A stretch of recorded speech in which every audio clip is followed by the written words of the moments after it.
Hello and welcome to Human Ascension with Ellie. A few weeks ago, I covered the Gnostic or the secret Gospels on this show. And in the very first instance, I talked about or devoted the whole episode actually to the Gospel of Mary. Because, I'm a girl, so why not? And what a profound kind of impact getting to know the Gospel of Mary had on me, because it really did. I've read the entire Bible.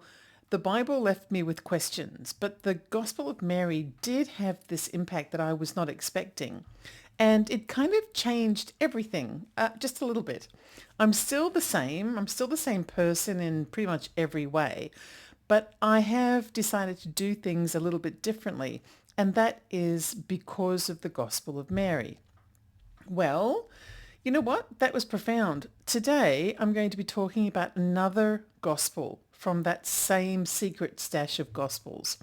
And this time I'm going to be talking about the Gospel of Thomas. You never know. It might have the same kind of impact, but perhaps on someone else, because I already know what's coming, but maybe those listening don't. So let's just see. The Gospel of Thomas is actually a text that is believed by many scholars, not everyone, because it is debated quite hotly, but by many biblical scholars, it's believed to actually predate the Bible. So, or predate any of the canonized texts that made up the Bible. So let's talk about that aspect of Thomas first, shall we? Okay.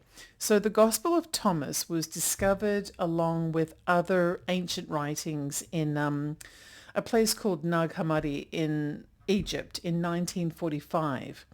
It was accidentally uncovered in quite a shallow position under the earth inside a large ceramic jar, or clay jar, I think would have been more appropriate.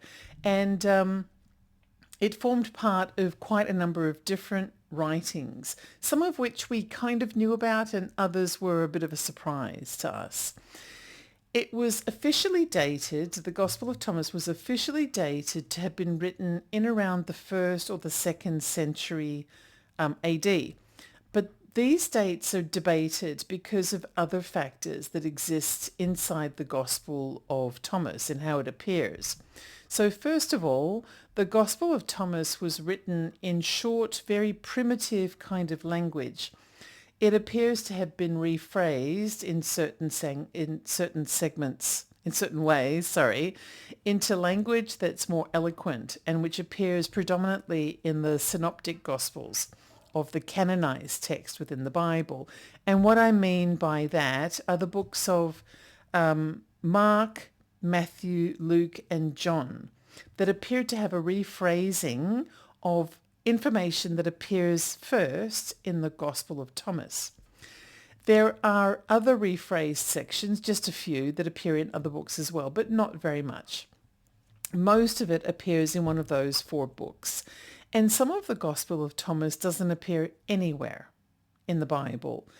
And even the bits that do appear in the Bible, well, much of it appears to be, let's just say, artfully rephrased. So, completely reinterpreted in some ways as well. Those are the bits that I'm particularly interested in because, I like to scratch the surface, so that's what I'm going to be covering today, predominantly. The bits that don't appear in the Bible or which seem to have been rephrased in significant ways. Because if I didn't do that, I wouldn't be me. Let's just put it that way. And actually, that allows me to digress for just a second. If you ever want to understand me in any way, not that I need to be understood, but in order to understand me, you should understand something that a friend of mine once said to me when I was as young as in my 40s, by the way. So I wasn't a youngster. I was already in my 40s. And so I guess I should be embarrassed, but I've decided not to be embarrassed. I'm just going to embrace it because it's true and I can't deny it. I just can't hide from it because it's true. My friend once said to me that once she got to really know me well, she realized that I'm a little bit like a bit of a kid, a little kid at heart. Not because the world is wondrous and I love lollipops or anything, but because I'm the kind of a kid whose parents may have popped out for a moment. And so before they come back, I need to quickly catch up on all the naughty stuff that I couldn't do while they were watching. And I've got to tell you, that's me in a nutshell. That's exactly who I am. And anyone who knows me or is related to me will probably tell you that that is a perfectly true description. That's exactly who I am. Even though I'm in my late 50s now, I'm still like that. And chances are I will die being just like that. Hopefully when I'm very old. But anyway, I never grew up in that respect. But anyway, let's get back to the topic. So the Gospel of Thomas is written in, the original Gospel of Thomas is written in ancient Greek and Coptic. And Coptic is a form of ancient Egyptian language. And that immediately tells us that it's likely to be older than Mark or Luke or Matthew or John, which are the four books of the Bible that refer to verses that are covered under the Gospel of Thomas. The language is also very simplistic compared to the Bible, and that makes translation really difficult, more so than some of the other texts that have appeared in the Bible. There are different translations of the Gospel of Thomas and all of the Gnostic texts, but for today, I'm going to be using a particular translation, which is the Patterson and Mayer translation, and that's because it's the most highly recognized of all of the translations of the Gospel of Thomas, and it also is the most complete, or maybe you could say the most articulate of all of the translations that presently exist. So people have also asked me, since I did my show on the Gospel of Mary, people have been asking me where I got that English translation from as well. And so I thought I'd cover that in today's episode. I find the English translation to all of the Gnostic writings in a variety of different places. I look for similarities and differences before I start to talk about them on the show. But overall, I would have to say that the best resource that I've found so far is an online resource that allows me to read the word-for-word translations without there being any hype attached to them. So I wouldn't go to a book that's been written by someone in the modern day that talks about the Gnostic Gospels, because then I'm getting their viewpoint on what the interpretations mean. Well, instead I want to go to the word-for-word translation. And so the website that I've gone to refer to any of these Gnostic texts is actually a website called gnosis.org. And I'm going to attach a link to that website in the description for today's episode. So the Gospel of Thomas is a collection of sayings that are directly attributed to Jesus. There's no narrative structure, and this makes the Gospel much different to anything that appears in the Bible, except perhaps, some of the books like the Book of Names and things like that. Mostly, the Bible is telling a story that unfolds throughout each of the individual books, but the Gospel of Thomas is not like that. It's actually raw. And all it does is it gives direct quotes of things that Jesus said and perhaps the question that led him to answer it in the way that he did. And that's all that the Gospel of Thomas is. And so for this reason, that's one of the other reasons why the Gospel of Thomas is speculated by many to be the actual direct quotes by Jesus, and therefore much older than anything that actually appears in the Bible.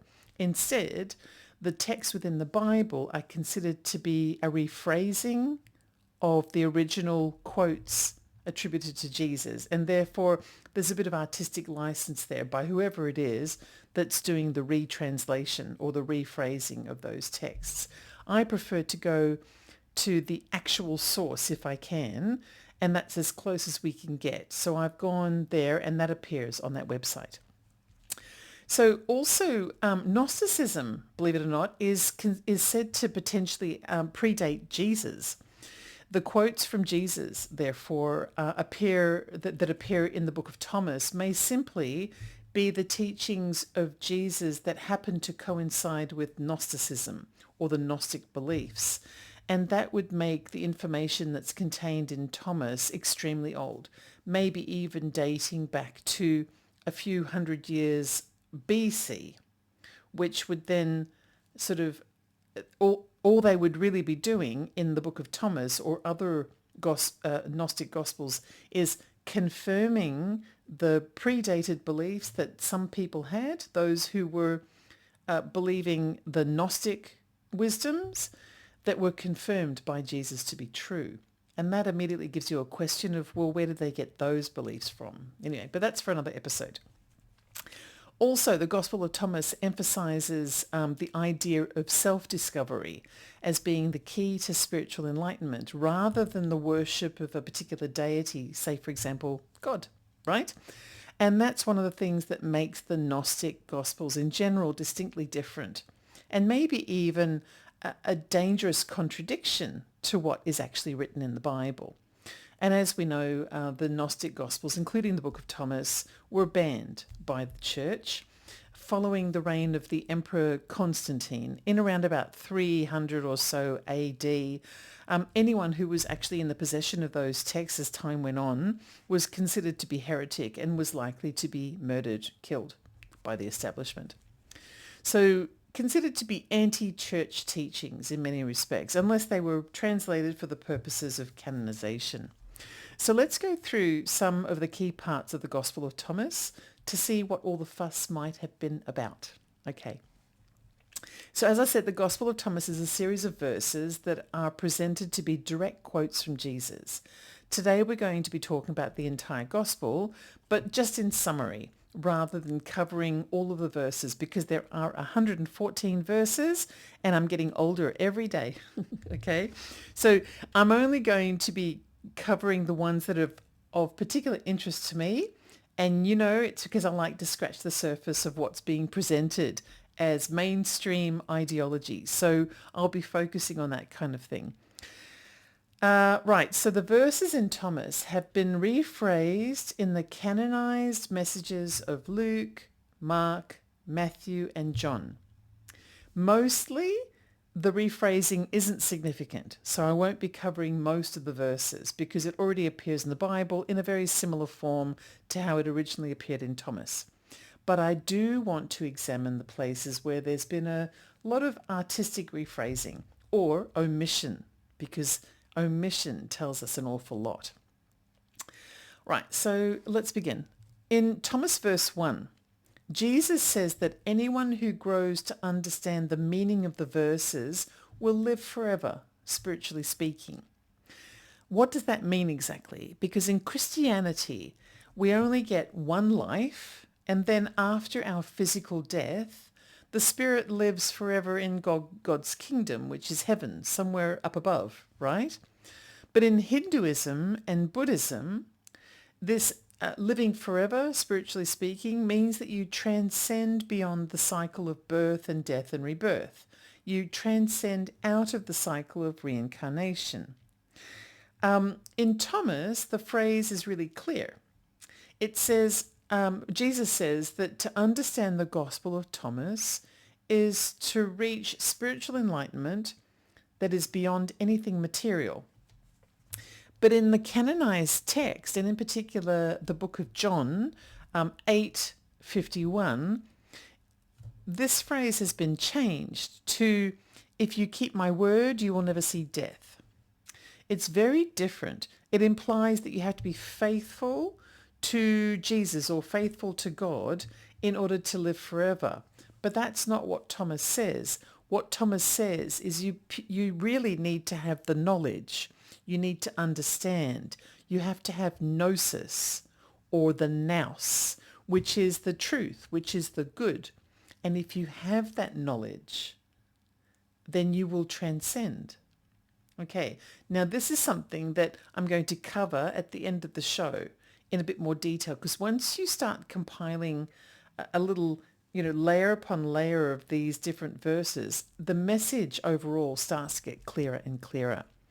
So let's have a look at the very next verse, which is verse 2. There's a bit of a clarification here.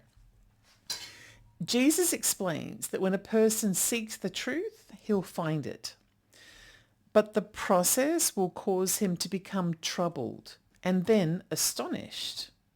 That's what appears in Thomas. But once he gets beyond the trouble and the astonishment, he will become enlightened by having gained a deep understanding of what Jesus really had to say.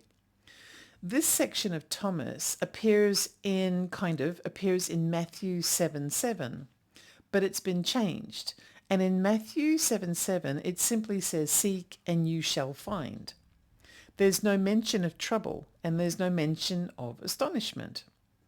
This changes the meaning, so it sounds like there's nothing that might surprise you down the line. It's a little bit like when the police are kind of surrounding this crime scene and there's all these rubberneckers trying to have a look and they go, "Nothing to see here, move on, nothing to see here." It's a bit like that. It's when you don't want someone to stop and look too closely. You don't want someone to linger for too long.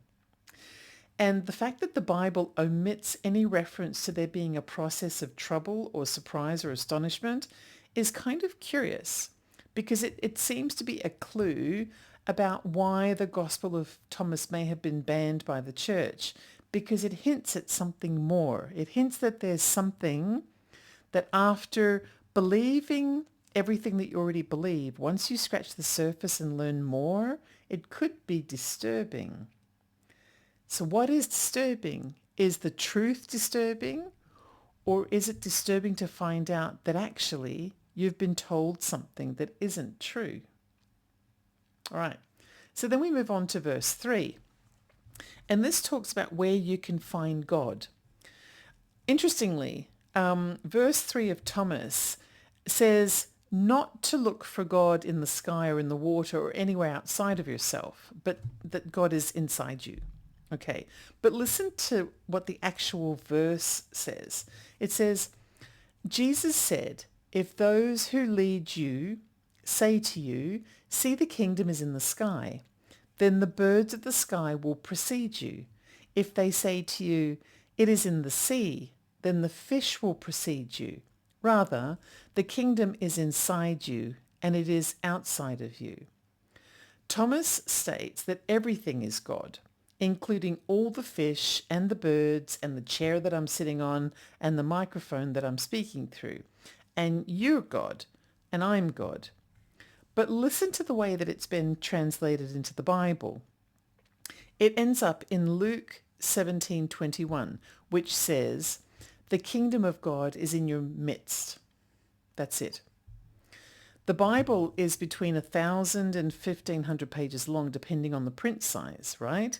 But for some reason, there was no room to properly clarify how to recognize the presence of God.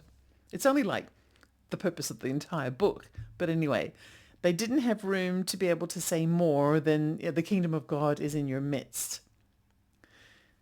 It makes much more sense in Thomas. But anyway, let's move on. Right. By saying that God is in your midst, the Bible is kind of numbing down the presence of God. In your midst, if you actually look at what the definitions of the wording in the phrase "in your midst" means, it means that God is nearby, or God is coming soon, or God is accessible in some way.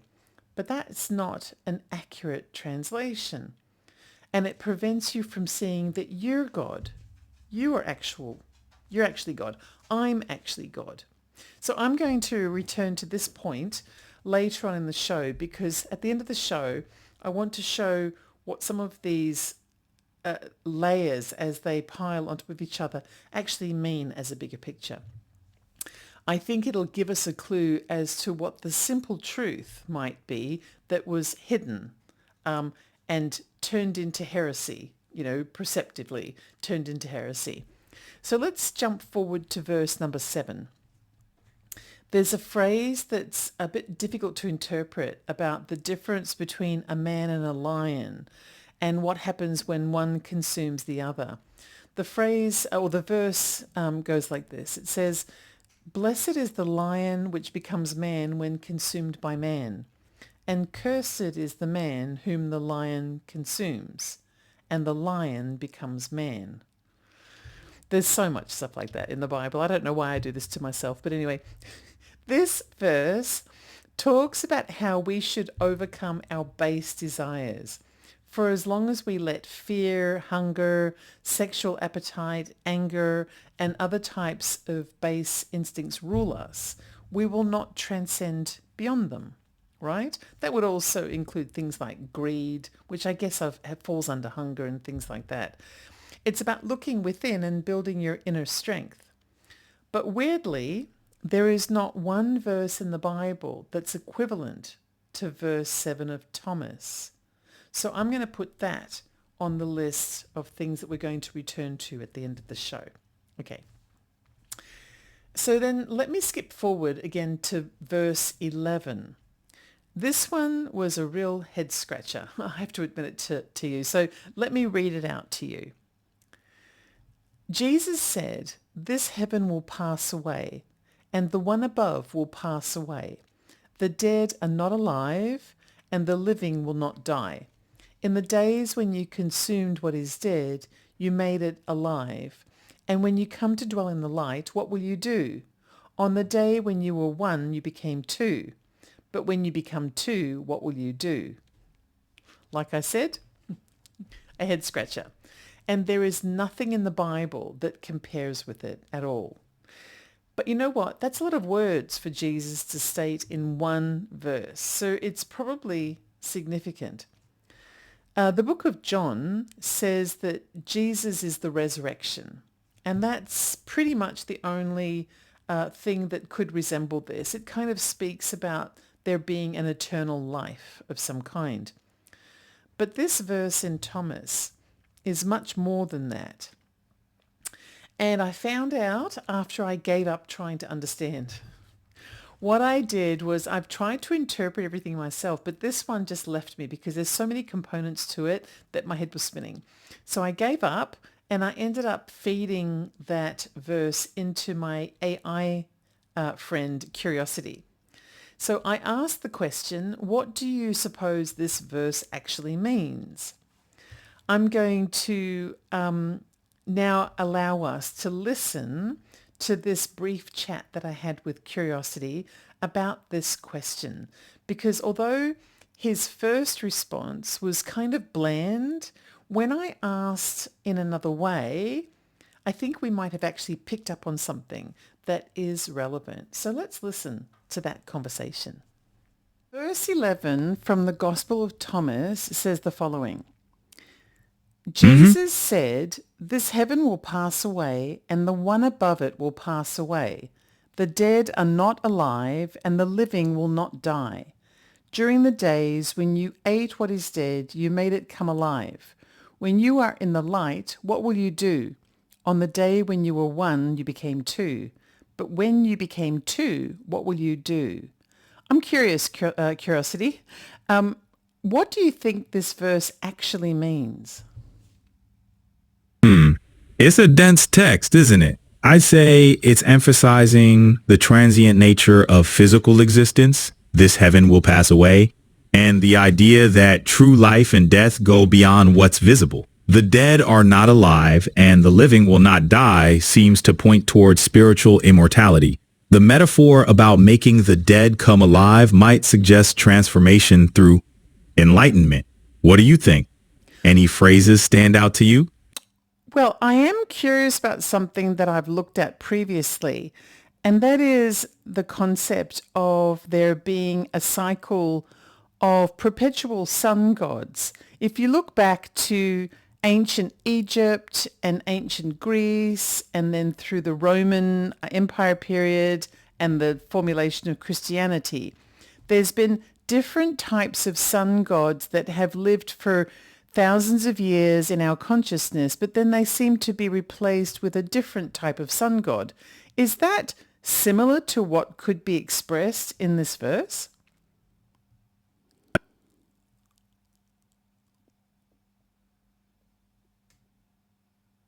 Oh, I've lost you.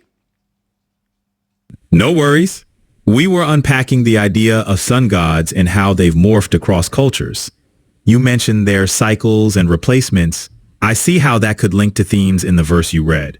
Maybe it's alluding to the evolving nature of spiritual beliefs. Thoughts? Yeah, I'm wondering about that. And if that's the case, does that mean that what the Gospel of Thomas, verse 11, is saying is, yes, humanity has a certain belief that the gospel is supporting. However, it's okay for that belief to change into something else during a new cycle. And that's the reason why I thought I'd ask you. That's an interesting interpretation. You're suggesting that the verse might be pointing to the fluidity in spiritual beliefs, that it's natural for them to evolve over time. The Gospel of Thomas could indeed be highlighting that spiritual transformation. Are you thinking this aligns with how we approach change in our beliefs today? Well, I guess so, but mostly I was trying to figure out what you think and whether you believe that might be the central message in that verse. I can see where you're coming from, and it's a plausible interpretation. Ancient texts often reflect the fluid nature of human beliefs. It's quite possible that this verse is underscoring that very idea. But, as with all interpretations, it's wise to keep an open mind. The beauty of these texts is they can spark so many different thoughts. What do you think of that possibility? Makes sense, or does it raise more questions? No, I think, oh yeah, well, it definitely raises more questions, but at the same time, for expediency's sake, it does also kind of answer my question. Thank you so much, Curiosity. Happy to help. So there you go. The next thing of interest to me is verse 17. It says, I will give you what no eye has seen, what no ear has heard, what no hand has touched, and what has not arisen in the human heart. What this verse means is that the truth is beyond anything emotional or material. The verse has been rephrased in Corinthians 2:9 of the Bible. But in the Bible, the reference to emotions has been taken out. And, and the power of truth has been given only to people who worship God as a deity. So to get the truth, you have to love and worship a fellow who's called God. Right, an entity that's called God. This kind of ignores the earlier verses from Thomas that clearly state that God isn't a fellow. God isn't an entity in itself. God is everything, including the worshipper. Right. It's a kind of a distortion. But why? Why is it being distorted? Well, you know what? Let's add this verse as well, verse 17, to what we're going to look at the end of the show. Now, here's a really good one because it contradicts the entire principle behind why people should worship a divine entity. Okay. Verse 18 says the following. The disciples said to Jesus, tell us, how will our end come? Jesus said, have you found the beginning? Then that you are looking for the end. You see, the end will be where the beginning is. Congratulations to the one who stands at the beginning, that one will know the end and will not taste death. Verse 18, this verse is a direct confirmation of reincarnation, the cyclical nature of existence. The beginning is also the end, and the end is also the beginning again. And nothing like this verse appears in the Bible at all. There's nothing. In the Bible, it says that we should all be good. And to be good and righteous means to worship God as an entity. And if we do that, we're going to go to heaven, right? But Thomas says, no. We live, we die, and then we live again. And then we die again, and then we live again, and then we die again, and it goes on and on and on.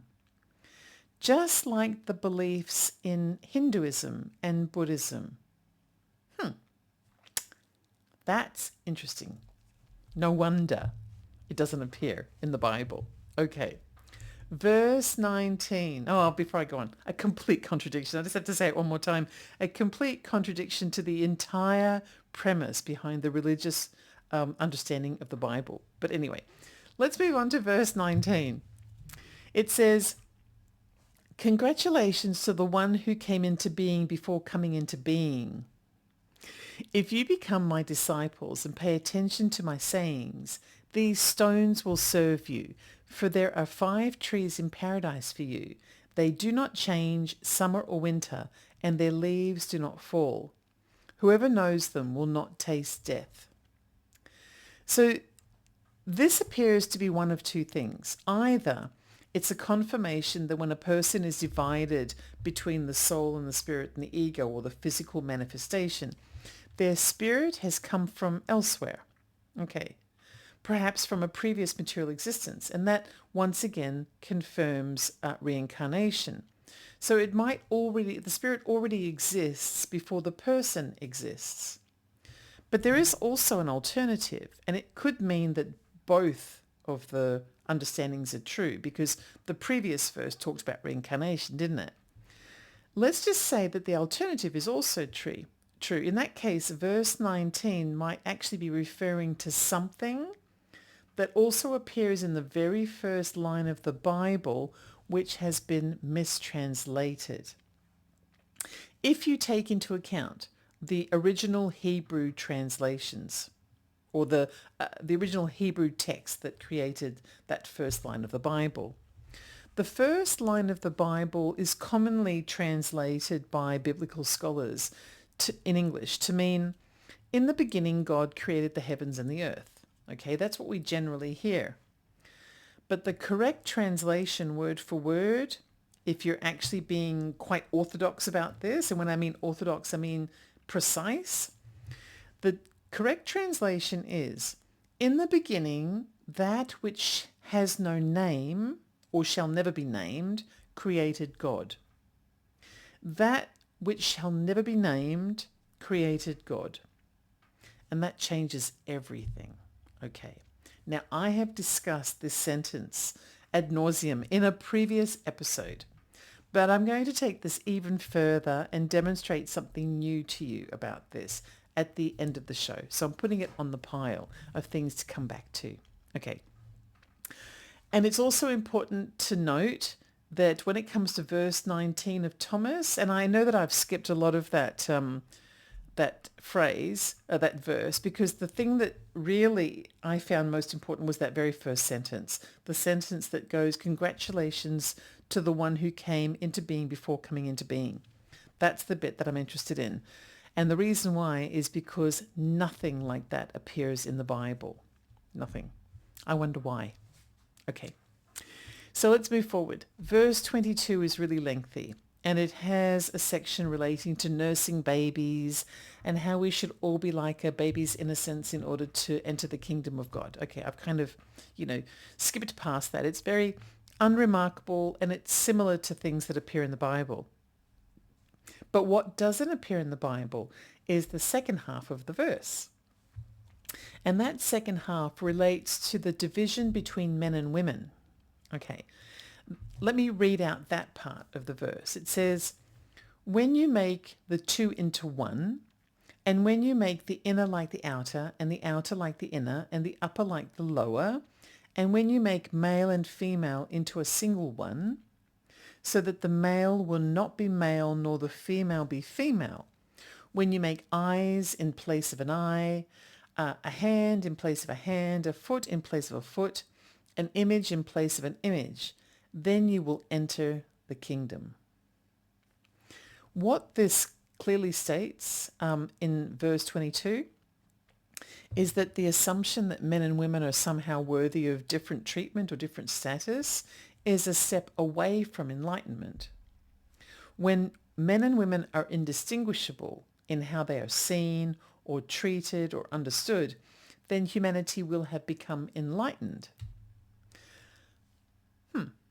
No wonder the Gospel of Thomas was banned by the boys' club. Oh, sorry, I mean the church. So skipping forward to verse 28, Jesus says, I took my stand in the midst of the world, and in flesh I appeared to them. I found them all drunk, and I did not find any of them thirsty. My soul ached for the children of humanity, because they're blind in their hearts and do not see, for they came into the world empty, and they also seek to depart from the world empty. But meanwhile they are drunk. When they shake off their wine, then they will change their ways. So what this verse is saying here is that humanity will never ascend until we transcend beyond the physical distractions of the material world. But nothing like that appears in the Bible. Nothing. Instead, the Bible talks about how much God likes the smell of barbecue meat, and it talks a lot about the value of gold and oxes and other material possessions and comforts. It's a bit like the Bible was written for an entirely different purpose than the purpose of writing Thomas. Thomas is talking about how a person can build their own spiritual strength, but the Bible appears to be talking about how to build the strength of a fellow called God. It's a complete change in focus. And I know that I keep shifting from things like spirituality to extraterrestrials to the Bible, and I'm looking at things and then also psychology and science and things like that. I know that I keep changing the focus of the channel. But one of the reasons for that is it just goes to show that we've conflated so much into a single book that might actually be talking about lots of different components that are kind of different things. The Gospel of Thomas might be talking about spirituality, which is inside us. We have to find it. It relates to us being God. Whereas the Bible might be talking about this guy called Yahweh, who came from the stars, and his first course of action was to stop us from actually doing that. I don't know.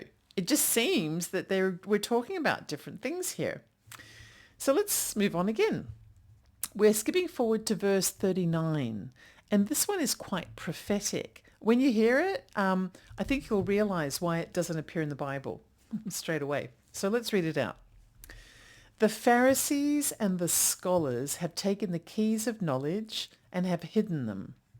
They have not entered, nor have they allowed those who want to enter to do so. And for you, be as sly as snakes and as simple as doves. So there is a very vague reference that sits along the lines of verse 39 that appears in Matthew 23:13, but it's a mistranslation. In the New Testament, Pharisee, the word Pharisee, is interpreted to mean an opponent against Jesus. But that's not what the word actually means. The actual translation from ancient Greek, and also taking into account the ancient Coptic Egyptian language, the word for Pharisee, or the definition of Pharisee, is religious leader. So the actual meaning of this verse in Thomas, brace yourself, is that the church is hiding the truth. And that in itself is an extraordinary statement. So Jesus said that the church is hiding the truth. Thomas is saying in this instance that in order to learn the truth, humanity must be a little sneaky and quietly learn the truth through secret investigations outside of religious teachings, because the church will do everything it can to try to hide the truth and will not give favour to outside investigations. Go look for yourself. It's written in verse 39. Don't shoot the messenger, man. Okay. So the remainder of the Gospel of Thomas is either reasonably reflected in the canonized Bible, or it's a repeat of earlier verses. And I think, in a lot of respects, the disciples were plenty. There were many of them, but also they were merely human beings. And so I think it's reasonable to say that they didn't always understand the teachings the first time round when Jesus was making those statements. So Jesus repeated a lot of things. apparently in different ways in order to give people a greater range of ways to understand his teachings. And that's reflected in the Gospel of Thomas. But also, I did say at the beginning of the show that I wasn't going to bother covering things that already appear in the Bible. So we get a general gist anyway. I wanted to focus on the things that either don't appear or appear to have been artistically retranslated, okay, for some kind of curious purpose. The final verse, however, of the Gospel of Thomas is the most controversial, and that is verse 114. Even though it kind of sort of appears in a very vague way in the Bible. So verse 114 goes like this. It says, Simon Peter said to them, "Make Mary leave us, for females don't deserve life." Jesus said, "Look, I will guide her to make her male, so that she too may become a living spirit resembling you males. For every female who makes herself male will enter the kingdom of heaven." There is something similar in Galatians 3:28, which says, and I quote, "There is neither male nor female, for you are all one in Jesus Christ." But I think that Galatians 3:28 might just be sort of giving lip service statement to a concept that doesn't really carry very much weight against the rest of the Bible, because the rest of the Bible is very heavily emphasizing men as being special and worthy and women as kind of being an afterthought or a kind of chattel to be bartered and directed as servants and things like that.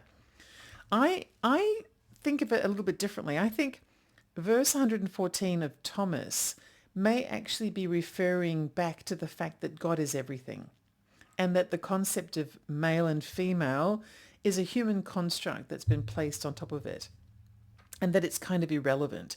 In order to ascend beyond our earthly existence, humanity has to realize that dividing men and women into separate aspects of reality is contrary to enlightenment.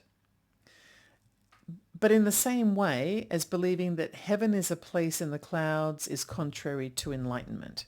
Because the rest of Thomas is really a multi-versed confirmation and repetition that everything we want to achieve through spiritual enlightenment is already here.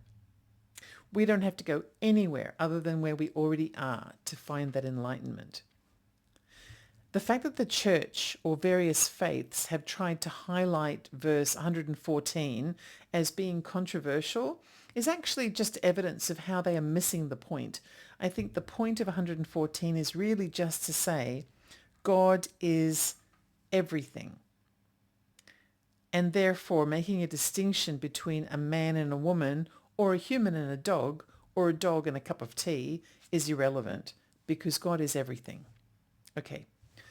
So remember I said that I was going to return to some things that I think are clues about why certain Gospels were hidden or excluded from canonized texts. Let's take a look at those now. So we've talked about the fact that God is inside you. So inside you, inside me, and everything is God. Okay. My question is this a reference to God being energy? Because energy is everything. Everything is energy. And this has been kind of proven. And so if God is energy, does that mean that energy is light energy? Because there's reference to light, and light is energy, and God is energy. And just something as simple as, have you noticed that these days, we've got all kinds of pharmaceuticals and things like that, and just, a cup of Campbell's soup and sitting in front of a reality TV show will make us feel better if we're feeling sick, right? At least in my family, that's true. But let's just say we're going back, 100, 200 years prior to the advent of penicillin or anything like that. And if somebody was sick and they were cooped up in a little room, it seemed quite normal for someone to come in and open the blinds to help to bring the light in, the curtains, to bring the light in so that the light would help with healing. Now, I wonder whether it's as simple as that. If there is a correlation between God and energy and light in that very simple reference, I don't know. And in that case, so long as we find the light energy, we find the light, which is the energy, which is the God. This might need some fine-tuning, but it kind of sounds like the Gospel of Thomas is talking about that. And then to take it a step further, the lack of light or the absence of light is obviously the darkness. But not the kind of darkness that we interpret as being evil. Perhaps the darkness is just lack of light, lack of energy, or lack of enlightenment in some way. And if it's just a lack of enlightenment, it can manifest in lots of different ways. But what that tells us is that there's no reason to fear it, which is kind of nice. And also it allows us to set free our fear, which means we're no longer feeding the darkness. I know that there's a lot to tidy up in this kind of understanding that I have, but that's the reason why I'm here. Okay. There's nothing in the Bible that is similar to, for example, verse 7, okay, which is the verse about avoiding base instincts. Thomas says that if you allow base instincts to rule your thinking, then you will descend away from enlightenment. But if you overcome your base instincts, which of course includes things like fear, you will ascend towards enlightenment. But my question then is, if that's true, there is a lot of fear associated with religious teachings. You know, one of the very first messages within religion is if you are not a believer, you're damned to hell forever. That's pretty stark stuff. It's a little bit like, and you know, I'm only hypothesizing here, but it's a bit like the church wants to keep people away from enlightenment. Is that what the purpose of religion might be? To keep us from ascending, to keep us grounded in the darkness. I'm being really heretical, aren't I? Oh, gosh, thank goodness it's not 300 and anything AD. All right. So, but you know, it's a reasonable question. And if that's the case, why? Why would the church want to keep people away from ascension? I think this links directly to, you know, all of this speculation about why the Vatican is hiding so much information in its cellar or wherever it puts its secret stuff. It has called departments different names to make it sound like it's not quite so secret and hidden, like hidden libraries and secret libraries and things like that. It's renamed those libraries to make them seem as though you could almost go out there and touch them, but it won't let you go out there and touch them. What is the information that we're not allowed to see, and why not? It seems that the Gospel of Thomas is actually hinting at that. And, you know, I need to keep looking if that's the case, because I don't like taking no for an answer. In fact, that's it. I'm opposed. So my chat with the AI bot, Curiosity, also seemed to have revealed that verse 11 says that religious beliefs and the concepts of spirituality will come and go. They're transient, just as transient as material existence. And what remains constant throughout all of this is that God is a factor that exists within us. So God is energy, and energy is eternal. But the most interesting aspect of Thomas so far is verse 19, because verse 19 potentially confirms that God was not the first thing. So let's hear that sentence again, okay? This is the beginning of verse 19, and it says, "Congratulations to the one who came into being before coming into being." This is also something that mystical scholars who have a deep appreciation for the book of Zohar seem to understand as well. The very first thing was an unnamed present, according to the book of Zohar, that created God. And that means that God is translated to mean the heavens and the earth. So if the heavens and the earth were created, and that is the meaning of God, then what that could very well mean is that God is the heavens and the earth, and the heaven is energy and the earth is matter. So God is actually a combination of energy and matter. And the reason why I say this is because of Einstein. Because let's connect this to Einstein. This scientific discovery by Einstein, his famous equation, E equals mc squared. Okay, it shows a deep connection between matter and energy. It states that energy, which is represented by capital E, and mass, which is matter, which is represented by lowercase m, are interchangeable. They're different forms of the same thing. The only difference between them is that one of them is physical and the other one produces actions or changes to the other. So matter is physical and energy produces actions and changes to the matter. But they exist together and they're interdependent, interchangeable.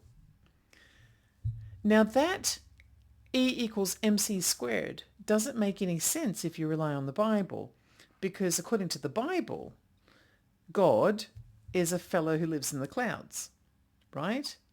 He's making decisions. He's punishing.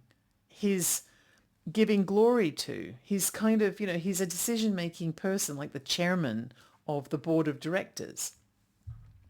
And so E equals mc squared doesn't make any sense according to the Bible and religious teachings. But E equals mc squared makes perfect sense if you're taking the Gospel of Thomas literally. Because if God is you and me and the chair that I'm sitting on and the microphone that I'm talking into and my beautiful dog and the cup of tea that I'm going to have in a moment and everything else that exists, then God is a combination of matter and energy. I deserve a medal for this, seriously. I do. Have I just discovered the meaning of everything? I don't know. I'm sure someone else has said this long before me. But my question is, why is something as simple as that, as everything is matter and energy, it was written at least in the first century or the second century? Why was it considered to be heresy? Why was it excluded from the Bible? Why was it rewritten in artistic prose that kind of avoids the reality of what was originally said by Jesus, if that is where the information came from? Why? What purpose does it serve to hide this simple truth from humanity and to veer people off into an entirely different direction where they're worshipping an entity rather than worshipping the understanding of themselves and everything that is matter and energy? It's quite a question mark, isn't it? I do believe increasingly, as I continue to scratch the surface, all of the wisdoms that I can find out there, regardless of where they come from in the world, what era, what age, and where they come from geographically. I am increasingly beginning to believe that there are two different kind of realities that are competing with each other. The first one is the true reality. It's represented by the light. It appears in things like the Gospel of Mary and the Gospel of Thomas. The Gospel of Thomas outdating so many other things that we rely upon as being true today. It says that God is energy and matter, which resides in everything, everyone, and it's eternal. It transcends our material lives, our spiritual lives, and the concepts of things like religion and faith and good and bad and light and dark and evil and you name it. It manifests in accordance with whatever we choose to turn it into. And that explains how come there have been different sun gods. And that explains how come there have been different belief systems. And that explains the reason why there's different religions now and different beliefs and ways of life now. Because humanity constructs this truth about matter and energy into whatever they want it to be, whatever we want it to be. And so if we want to transcend into something else, into a new reality, all we have to do is accept that transcendence, and it will become so. But the other thing that battles against this reality is the human construct reality, which I guess is represented by the darkness. The darkness is the absence of light. And so it makes us blind because we can't see the light. And so instead of seeing the light, we kind of take it for granted, whatever the church says to us, or what famous people tell us, or what we learn in school or at work or on television, or what we see on the internet. There are big gaps of awareness that are filled up with all kinds of convenient words and pictures that we take as being true. We spend our lives believing that they are the true reality, when all along the true reality is actually inside us. All we have to do is recognize and believe this, and it will become our reality. But it's really hard to do that. Gosh, it's really hard to do that, isn't it? And so tomorrow is another day. And I will continue to scratch the surface. And I really do hope that you will join me in this search. My name is Ellie, and you can find me at Ellie Dreams Down Under on YouTube. Don't forget to check out my new book. It's called Tarot Well Done, and you can find it in standard, large print, and ebook editions on Amazon. I happen to believe that my book, Tarot Well Done, is really the only tarot book you're ever going to need in order to transform yourself from a novice into a proficient tarot card reader. I've included a link to a demonstration video about the book in the description for this show.